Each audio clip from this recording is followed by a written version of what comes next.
నరేంద్ర మోడీ చండీగఢ్ పర్యటన ఆసాంతో అసంతృప్తితో ముగిసింది. ఎయిర్పోర్ట్ టెర్మినల్ ప్రారంభించేందుకు వచ్చిన ఆయనకు అక్కడ అధికారుల తీరు ఏమాత్రం నచ్చలేదు. వారు చేసిన హంగామాతో జనం నరకం చూశారు. తన రాకతో ప్రజలకు కలిగిన అసౌకర్యానికి చింతిస్తున్నానన్నారు ప్రధాని.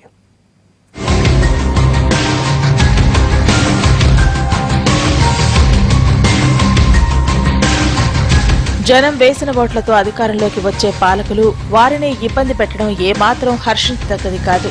చండీగఢ్ లో అదే జరిగింది. ప్రధాని మోడీ చండీగఢ్ పర్యటనతో స్థానికులు తీవ్ర ఇబ్బందులు పడ్డారు.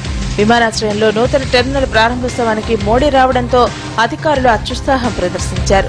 నగరంలో అత్యంత కీలకమైన శ్మశాన వాటిక పార్కింగ్ స్థలాన్ని మోడీ ర్యాలీకి కేటాయించారు. తాము పార్కింగ్ ఎక్కడ చేసుకోవాలని అడిగిన జనాలకు పశ్చిమాన ఉన్న మరో శ్మశాన వాటికకు వెళ్లమని సూచించారు. దీంతో జనం తీవ్ర అసహనం వ్యక్తం చేశారు.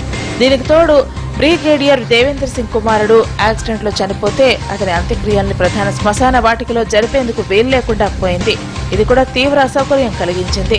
అక్కడితో అయిపోలేదు. కాలేజీలు, స్కూళ్లు తెరవనివ్వలేదు. దాంతో పరీక్షలు రద్దై విద్యార్థులు, వారి తల్లిదండ్రులు తీవ్ర ఆగ్రహం వ్యక్తం చేశారు.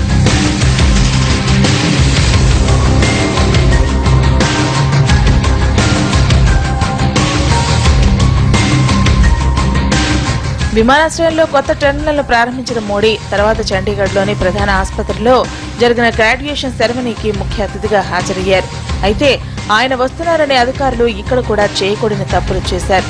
రోగుల్ని తెచ్చే అంబులెన్సులను రోజు వచ్చే దగ్గర రూట్లలో కాకుండా ఎక్కువ దూరం ఉండే రోడ్లలో ఆసుపత్రికి తెమ్మన్నారు. అదేమంటే ప్రధాని వస్తున్నారని హడావుడి చేశారు. ఎవరైనా ఎక్కడైనా రోగుల ప్రాణాలను కాపాడే అంబులెన్సులను ముందుగా పంపించాలని చూస్తారు. ఇక్కడ అందుకు విరుద్ధంగా జరిగింది. ఈ విషయం తెలుసుకున్న ప్రధాని మోడీ ప్రజలకు కలిగిన అసౌకర్యానికి క్షమాపణ చెప్పారు. అధికారుల తీరుపై తీవ్ర ఆగ్రహం వ్యక్తం చేశారు.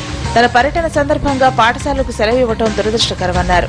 ఎక్కడికక్కడ అసౌకర్యాలు కలిగించిన వారెవరో రిపోర్టు ఇవ్వాలని ఉన్నతాధికారులను ఆదేశించారు.